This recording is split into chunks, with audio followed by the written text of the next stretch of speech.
오늘 말씀 제목은 진리의 퍼즐 맞추기입니다. 하나님께서 하시는 일이죠.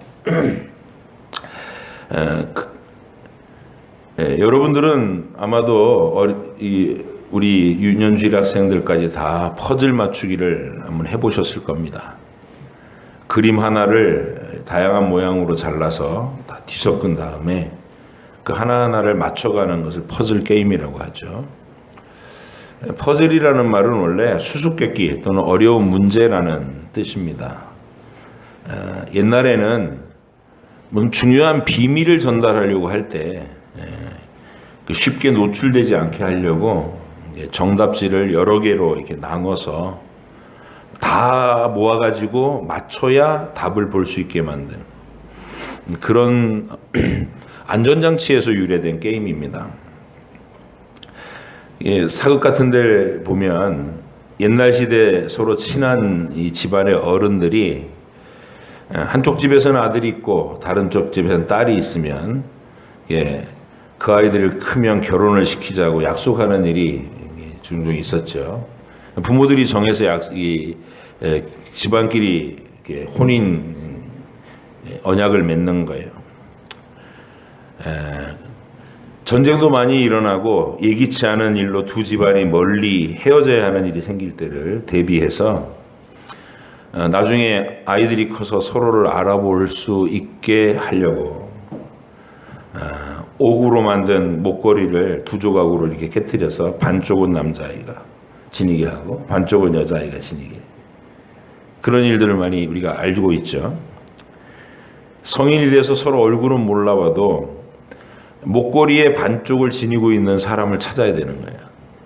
이게 이제 퍼즐 맞추기죠.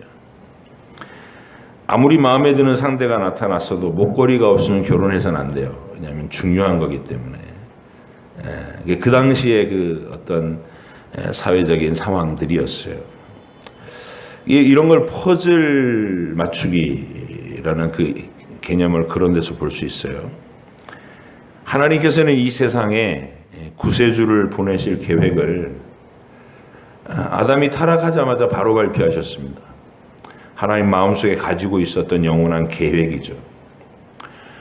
그런데 마귀가 하나님의 그 계획을 호시탐탐 눈치채고 인류 역사, 하나님이 전개하실 그 역사 속에서 가짜 그리스도를 등장시킬 위험이 있다는 것까지도 주님은 아셨어요. 가짜 그리스도, 적그리스도. 그래서 하나님은 여러 가지 퍼즐로 그리스도의 비밀이 언약 백성들 사이에서만 정확하게 알아볼 수 있도록, 말씀의 계시를 가진 사람들만이 정확하게 알아볼 수 있도록 그렇게 혼동되지 않도록 이 퍼즐을 준비하시는 거예요. 첫 번째 퍼즐은 여자의 후손이라는 조건입니다. 하나님께서 보내시는 그리스도는 남자와 여자가 결혼해서 낳은 아이는 자격이 안 되는 거예요. 남자 없이 여자 혼자서 성령의 능력으로 잉태해서 낳는 아이여야 하나님이 보내실 그리스도가 될 수 있다. 이게 아주 중요한 첫 번째 조건이었어요. 퍼즐. 첫 번째 퍼즐, 여자의 후손이어야 된다. 수천 년의 세월이 흘렀어요. 고대 세계가. 그리고 이제 노아 홍수 이후에 하나님 두 번째 퍼즐을 만드셔요. 이게 뭐냐면 셈의 후손이어야 한다. 이게 두 번째 퍼즐이에요. 노아에게는 세 아들이 있었죠. 셈과 함과 야벳이라는 아이 있었어요.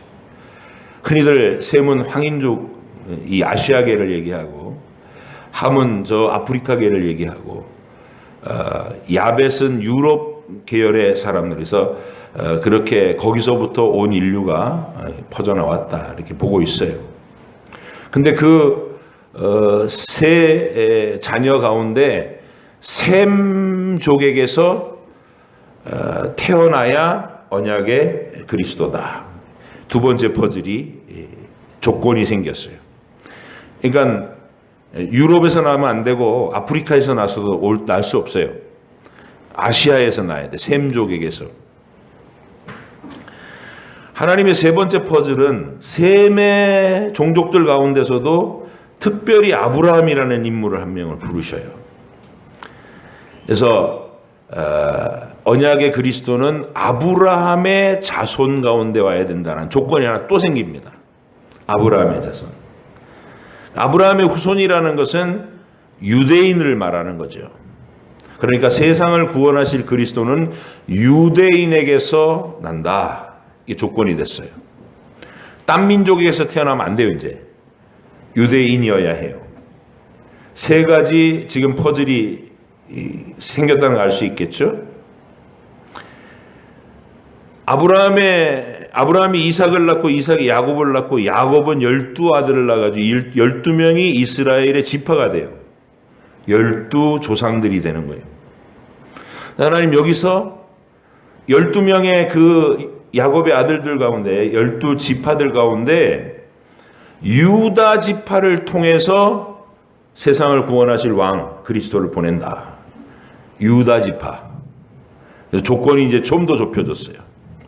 퍼즐이 4개가 생겼죠. 아무 데서나 태어나면 안 돼요. 유다 지파 속에서만 와야 돼요. 수백 년 후에 하나님은 유다 지파에서 다윗이라고 하는 인물을 왕으로 세우셔요. 그런 다음에 다윗의 그 왕권을 상징으로 하는 다윗의 후손 가운데 온 세상을 구원하실 왕이 와야 된다. 그래서 유다 지파 가운데서도 그냥 다른 가문에서는 안 되고 다윗 가문이어야 된다. 또 좁혀졌어요. 5번째 퍼즐이에요.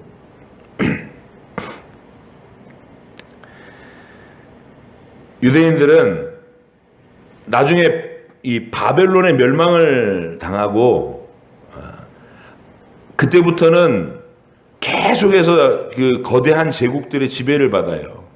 바벨론의 지배가 끝나면 페르시아의 지배를 받고 페르시아의 지배가 끝나면 헬라 제국의 지배를 받고 그리고 헬라 제국의 지배를 끝냈을 때 로마 제국의 지배를 받았어요. 계속 이민족의 지배를 받았는데 헬라 제국의 지배를 받는 그 어간에 잠깐 동안 100년 동안 유대인들이 독립을 했던 때가 있어요. 그때 그 유대인들을 이끌었던 지도자가 누구냐면 유다 지파가 아니고 레위 지파의 제사장 가문이었어요. 하스모니안 왕조라고 그래요. 그래서 거기를 그들은 나라를 되찾은 위대한 일을 했지만 유다 지파 다윗 가문의 사람들이 아니었기 때문에 왕으로 인정을 받지 못합니다. 100년 유지하다가 그냥 로마의 지배를 받으면서 흐지부지 돼버렸어요. 하나님은 여기서 멈추지 않으셨어요. 6번째 퍼즐. 그리스도가 될 그 아기는 아무 데서나 태어나서는 안 되고 반드시 예루살렘 근처 베들레헴이라는 동네에서 태어나야 된다고 미가 선지자를 통해 예언을 하셨어요. 6번째 퍼즐이에요. 그러니까 딴 데서 태어났으면 무효. 그 사람은 그리스도가 될 수 없어요. 이 조건을 충족시켜야 되는 거예요. 그런데 태어나는 것은 베들레헴에서 태어나는데 그가 자라고 활동하는 지역은 저 갈릴리 해변이라고 또 이사야 선지자를 통해서 하나 더 추가해요. 퍼즐을. 굉장히 까다롭죠? 태어나기는 베들레헴에서 태어나야 되고 활동은 갈릴리에서 해야 된대요. 하나는 미가가 태어날 장소는 미가가 예언했고 활동 장소는 이사야가 예언했어요. 그래서 퍼즐이 점점 추가되는 거예요. 조건이. 아직은 끝이 아니에요. 구약의 마지막 선지자인 말라기가 등장해가지고 이 그리스도가 오시기 직전에 엘리야가 먼저 와서 그분을 안내해야 된다고 8번째 조건이 추가돼요. 그러니까 자기 혼자 나타나서 나는 그리스도다! 그리고 자기가 등장하면 그 그리스도 아니에요. 굉장히 까다롭죠? 나는 그리스도다 자기가 얘기하면 안 되고 엘리야가 와가지고 이분이 그리스도다! 이렇게 소개를 받았고 등장해야 돼요.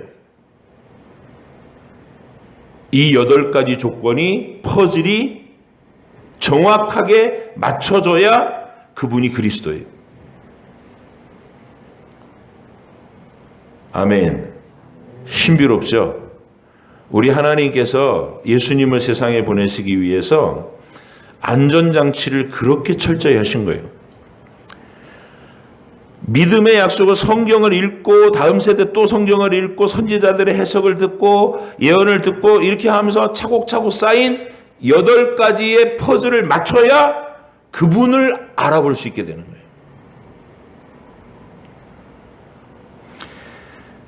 말라기서 4장 5절 6절에 이렇게 돼 있어요. 보라, 여호와의 크고 두려운 날이 이르기 전에 내가 선지자 엘리야를 너희에게 보내리니 그가 아버지의 마음을 자녀에게로 돌이키게 하고 자녀들의 마음을 그들의 아버지에게로 돌이키게 하리라. 돌이키지 아니하면 두렵건대 내가 와서 저주로 그 땅을 칠까 하노라 하시니라. 이 얘기를 이스라엘 백성들도 정확하게 알아들었고요. 그리스도가 오시기 전에 엘리야가 먼저 와야 된다. 이거 알고 있었어요. 그 얘기를 심지어 누구도 알고 있었어요. 옆 동네 사는 유대인들이 멸시하는 사마리아의 그 수가성 여자도 알고 있었어요. 네? 엘리야가 먼저 와야 된다고.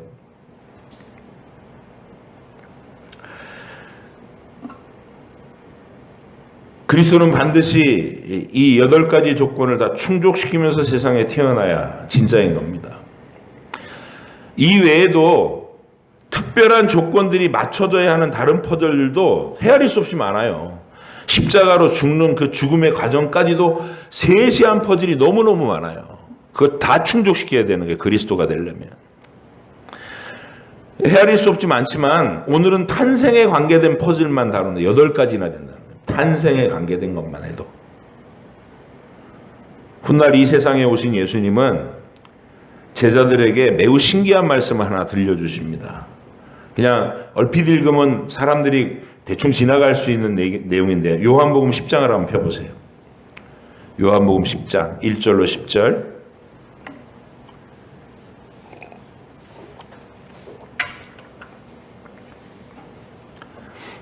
요한복음 10장 1절로 10절 같이 읽겠습니다. 시작.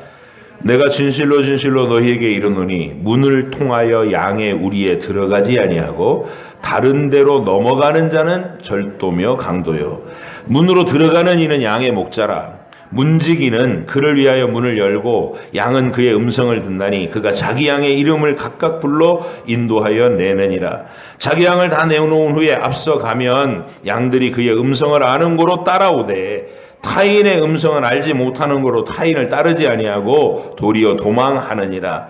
예수께서 이 비유로 그들에게 말씀하셨으나 그들은 그가 하신 말씀이 무엇인지 알지 못하니라.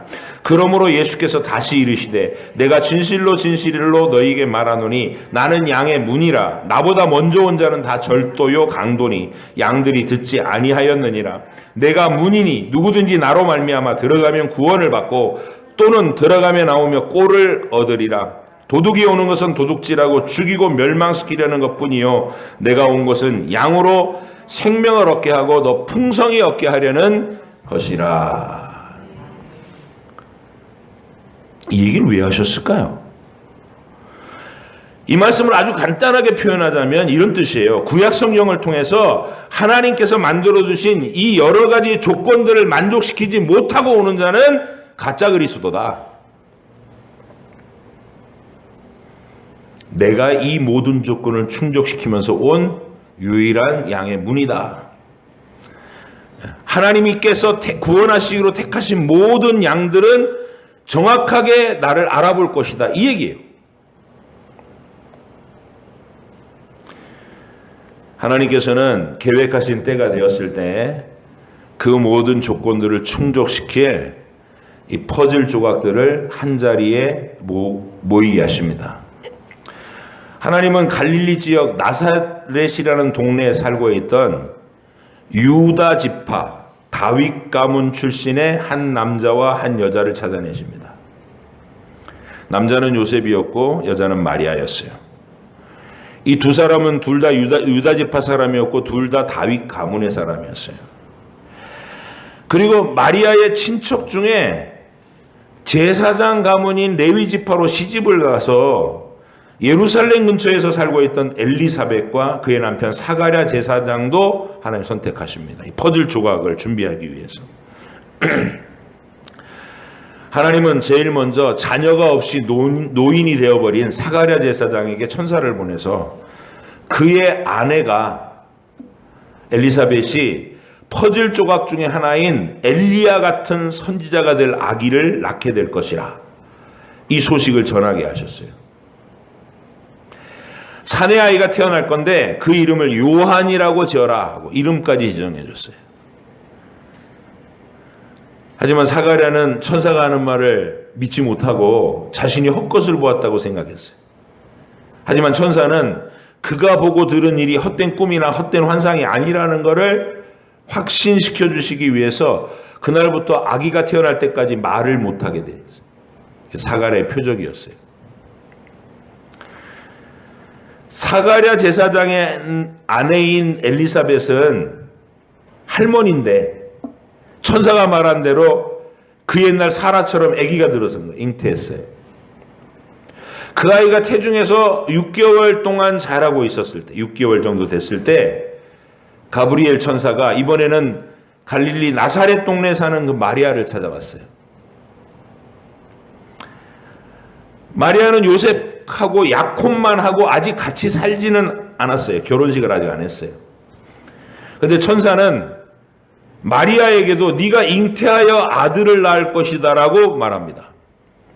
마리아가 깜짝 놀래요. 저는 남자랑 잔 적이 없는데 어떻게 아기가 생기나요? 이렇게 물었어요. 의심하는 게 아니라 질문한 거예요. 똑똑한 처녀니까. 천사가 대답합니다. 그 아기는 남자의 아기가 아니고 성령께서 처녀인 네 태중에 성자 하나님을 인간 아기로 만들어 잉태하게 할 것이다 하고 알려주셔요.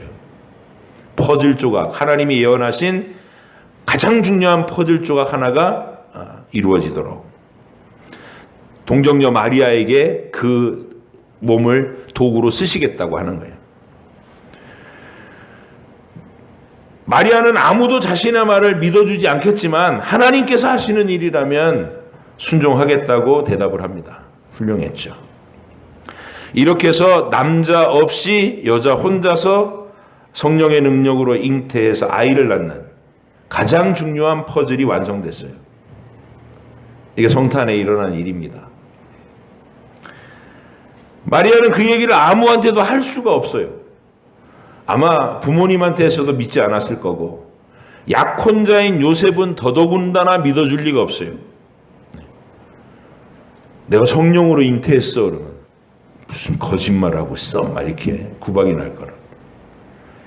그런데 천사는 마리아의 그런 두려운 마음을 진정시켜 주시기 위해서 유다 산골에 살고 있는 친척인 엘리사벳에 빨리 가서 찾아보라고.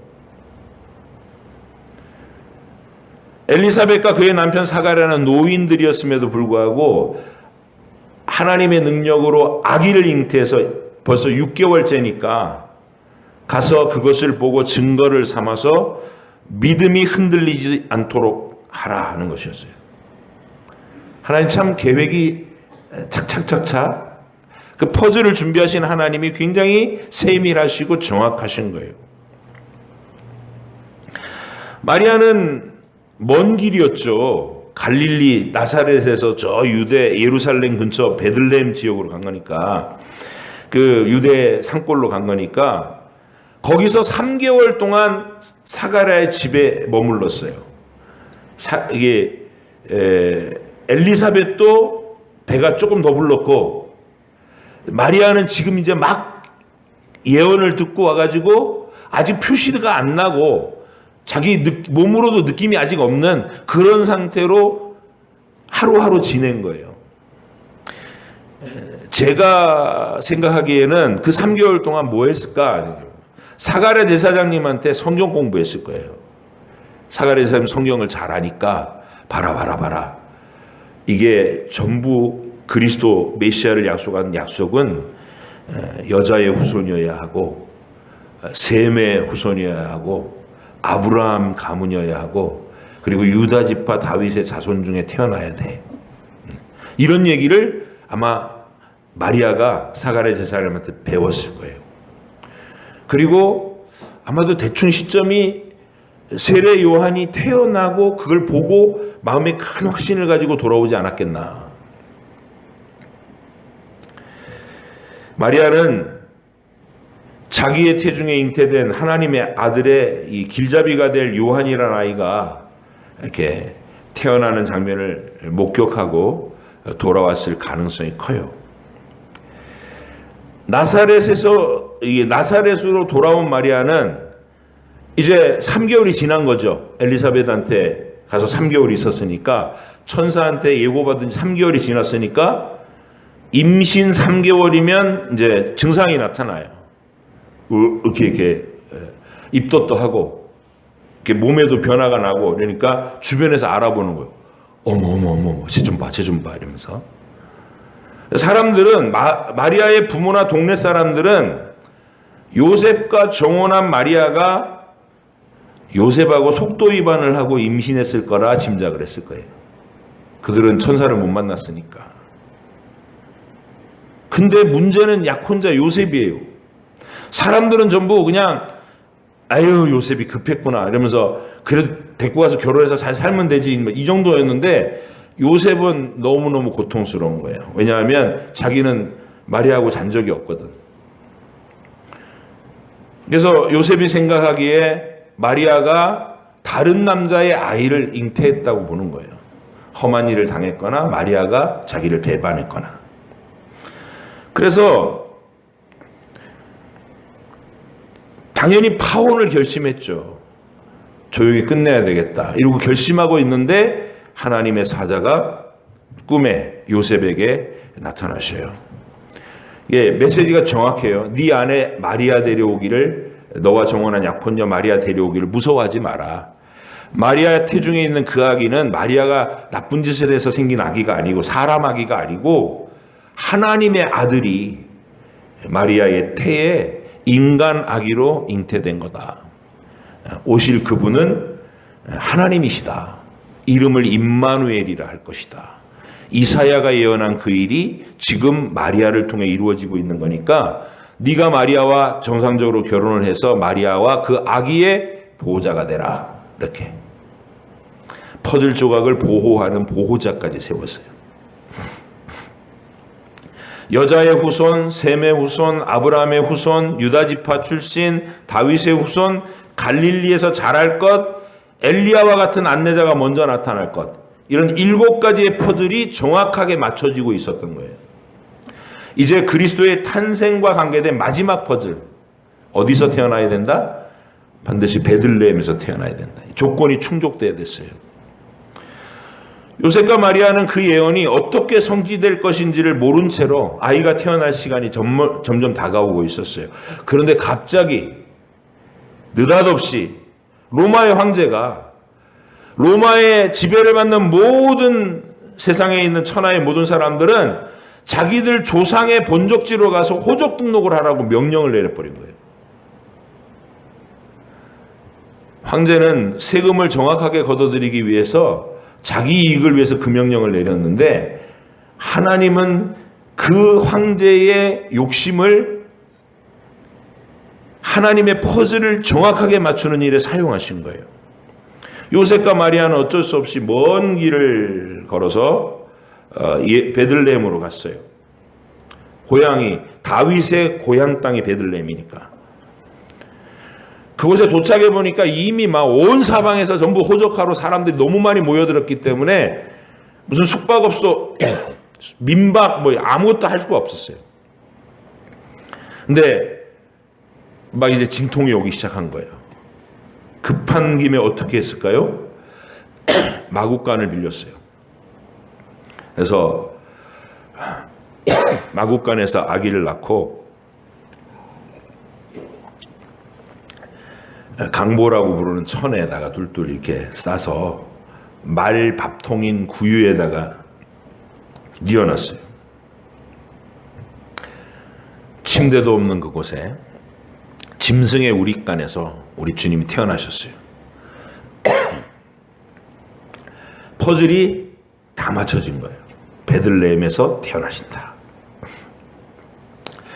하나님은 요셉과 마리아가 그런 상황에 낙심하지 않도록 특별한 이벤트까지 준비하셔요. 그게 우리가 오늘 읽은 본문이에요. 들판에서 양을 치던 목자들에게 천사가 나타나서 하늘의 영광을 보여줘요. 천사들의 찬양 소리를 듣게 하셨어요. 그리고 그 목자들에게 그날 밤에 일어난 그 특별한 일의 의미, 영광스러운 메시지를 그 순박한 목자들에게 다 말씀해 주셨어요. 오늘 본문 다시 10절, 14절을 함께 보겠습니다. 죄송합니다. 마른 기침이 나와가지고. 자, 오늘 본문 10절에서 14절까지 한 목소리를 읽으십니다. 시작. 천사가 이르되 무서워하지 말라. 보라, 내가 온 백성에게 미칠 큰 기쁨의 좋은 소식을 너희에게 전하노라. 오늘 다윗의 동네에 너희를 위하여 구주가 나셨으니 곧 그리스도 주시니라. 너희가 가서 강보에 쌓여 구위에 뉘어 있는 아기를 보리니 이것이 너희에게 표적이니라 하더니 호련히 수많은 천군이 그 천사들과 함께 하나님을 찬송하여 이르되 지극히 높은 곳에서는 하나님께 영광이요 땅에서는 하나님이 기뻐하신 사람들 중에 평화로다 하니라. 여러분, 이스라엘 안엔 구약 성경을 딸딸 외우고 있는 신학자들이 많았어요. 그 사람들은 높은 자리를 좋아해갖고 헤롯 궁궐에서 아첨하면서 서기관 노릇을 하고 있었어요. 나중에 동방박사들이 찾아왔을 때 헤롯이 서기관들을 불러갖고 그리스도가 어디서 태어나느냐 물었더니 베들레헴에서 납니다. 미가 선지자가 예언했어요. 정확하게 알았어요. 근데 하나님이 그들에겐 그 영광을 안 드러내 주셨어요. 순박하게 마음속에 아브라함의 후예들 가운데서 우리를 구원하시러 구세주가 오신다. 이 소망을 간직하고 평범한 일상을 살고 있던 정말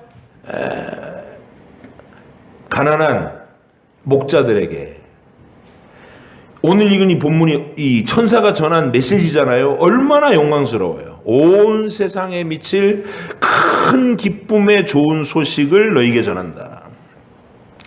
다윗의 동네에 너희를 위해 구주가 나셨다. 그리스도시다. 강보에 쌓여 구위에 누워있는 아기를 너희가 만나게 될 텐데 이게 너희들한테 주는 증거다. 가서 빨리 뛰어가서 만나봐라 그 말이죠. 그러더니 또 하늘에 수많은 천사들이 나타나가지고 영광의 찬양을 하는 걸 눈으로 보게 하셨어요. 우리가 지금 그 증거를 받는 거예요. 우리는 신학자가 아니잖아요, 여러분. 그죠? 신학자가 아닌데도 불구하고 오늘 이 소중한 시간에 24일 밤에 모여가지고 우리가 이 소식을 듣고 우리 마음속에 따뜻함이 생기는 거예요.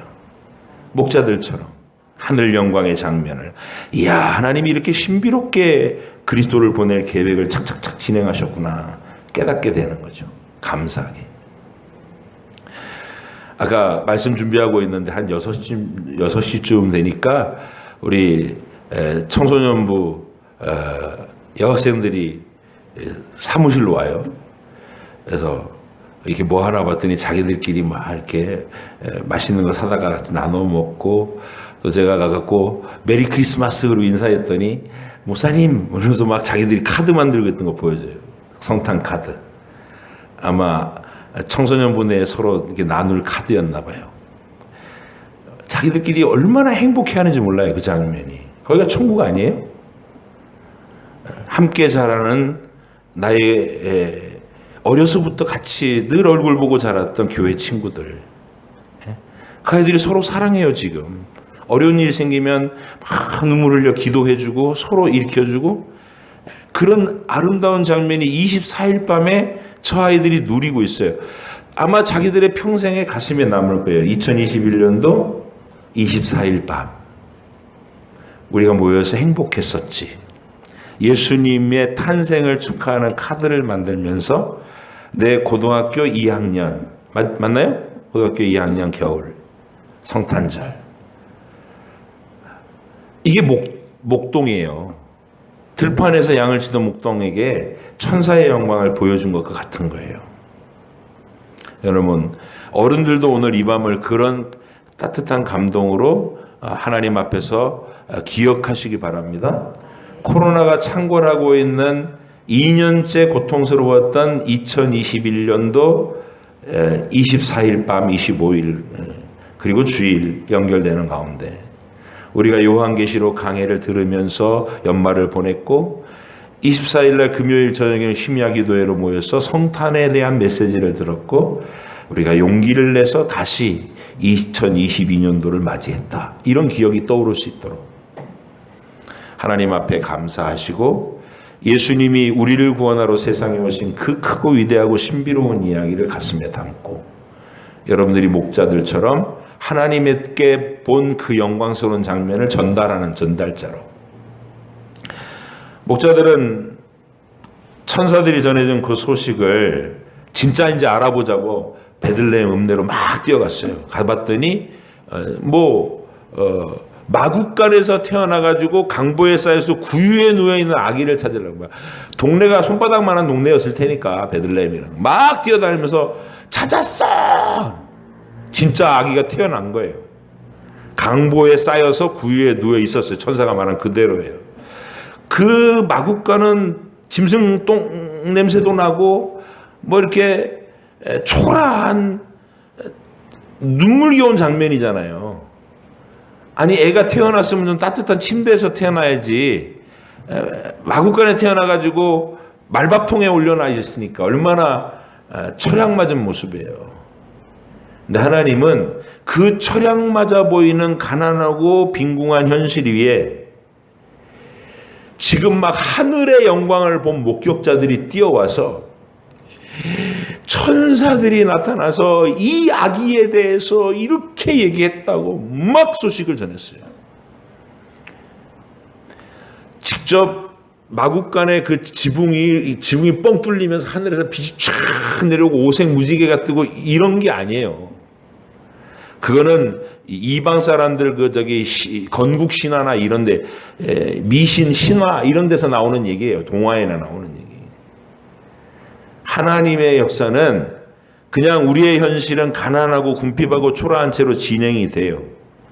그러나 목격한 사람들이 그 영광스러운 장면을 가슴에 품고 와서 신비롭게 간증해 주는 거예요. 듣고 있던 마리아와 요셉은 어떤 느낌이었을까요? 머리끝에서부터 발끝까지 전율이 쫙 지나갔을 거예요. 하나님. 황제 아우구스투스가 각자 고향으로 가서 호적 등록을 해라 이 얘기 났을 때부터 벌써 심장이 두근두근 했을 거예요. 퍼즐이 맞춰지고 있구나. 그리고 가장 가난한 모습으로 온 아기가 너무 처량해서 눈물겨울 뻔했는데 목자들이 뛰어와서 하늘의 영광을 얘기해 주니까 용기와 담대함이 생겼어요. 여러분이 이 세상에서 믿음으로 살아가는 방법이 그런 방법이에요. 우리는 때로는 실패하기를 하고 때로는 가난한 궁핍한 시기를 지나기도 하고 가진 고생하면서 눈물겹게 살기도 하고 인생이라는 길을 훈련을 통해서 그렇게 걸어가게 돼요. 근데 그 인생의 그 눈물겨운 현실을 하나님은 성경 말씀이라는 신비로운 하늘의 영광을 다 고스란히 담아서 여러분이 어떤 형편과 상황에서든 읽을 수 있고 증거를 받을 수 있게 해주셨어요. 지금은 우리의 요한계시록의 신비로운 마지막 절정의 새하늘과 새 땅의 영광을 남겨놓고 있어요. 그걸 가슴에 품고 마리아가 목자들의 말을 듣고 마음에 깊이 새겼다 이렇게 돼 있어요. 오늘 24일 밤에 이 자리에 모인 우리 성도들, 밴드에서 참여하는 모든 성도들, 그리고 오늘 이 밤에 성탄을 축하하려는 이 땅의 모든 교회들이, 성도들이 다 이 위로를 가슴에 담을 수 있기를 바라요. 내일 성탄 행복하게 맞이합시다. 여러분의 형편이 어떤 조건에서든 우리는 우리를 구원하러 오신 예수님의 신비로운 이야기를 가슴에 품었어요. 여러분의 마구간이 하나님의 이 약속의 간증으로 환하게 밝아질 수 있게. 여러분 마음속에 믿음의 불빛을 안목을 열어서 천사의 노랫소리를 듣고 천사의 영광스러운 그 모습을 눈으로 본 것처럼 확신을 가지고 기뻐하시면서 행복한 성탄을 맞이하고 마지막 2021년도 마지막 주일을 맞이하는 우리가 되기를 간절히 바랍니다.